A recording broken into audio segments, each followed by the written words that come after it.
Hi hello எல்லாருக்கும் வணக்கம். This is Black zoom.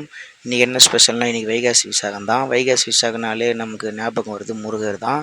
ஏன்னா முருகரோட பர்த்டே இன்றைக்கி தான். பர்த்டேனா இன்றைக்கி வந்து முருகர் அவதரித்த இன்றைக்கி வந்து முருகருக்கு தமிழ்நாட்டில் எவ்வளோ கோவில் இருந்தாலும் தமிழ்நாட்டை தவிர்த்து வேறு எல்லா ஊர்லேயும் முருகருக்கு கோவில் இருக்குது. அங்கே எல்லாமே இன்றைக்கி வந்து முருகருக்கு சிறப்பு அபிஷேகம் ஆராதனை நடக்கும். அது மட்டும் இல்லாமல் முருகர் பக்தர்கள் இன்றைக்கி அவங்களோட வேண்டுதல்லாம் செய்வாங்க. அது மட்டும் இல்லாமல் இன்றைக்கி சிவன் கோயில் என்ன ஸ்பெஷல் அப்படின்னா, சிவன் கோயிலில் பஞ்சமூர்த்திகள் புறப்பாடு நடக்கும். பஞ்சமூர்த்திகளை வெளியே கொண்டு வந்து அதற்கான சிறப்பு அபிஷேகம் செய்வாங்க. செய்து முடித்தவுடன் மாலை வேளையில் அது சிறப்பு அலங்காரம் செய்து அது வீதி உலா நடத்துவாங்க. அது மட்டும் இல்லாமல் இன்றைக்கி பார்த்திங்கன்னா, இப்போ நம்ம ஊர் கோயிலோட வேலைகள் நடக்குது. கோயில் வந்து சீரமைக்கும் பணி செய்கிறாங்க. அதனால் வந்து இப்போ பொறுப்பாடு கிடையாது, அபிஷேகம் ஆராதனை மட்டுமே.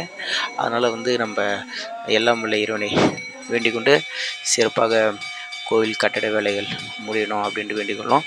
இன்னையோட சிறப்பு என்னென்னா, இன்றைக்கி என்ன வேண்டுனாலும் நமக்கு நடக்கும் அப்படின்றது தான். ஓகே, இன்றைக்கி வந்து வைகாசி விசாகம். எல்லாம் மறந்துடாதீங்க, எல்லாமே கோயிலுக்கு போங்க. தேங்க்யூ.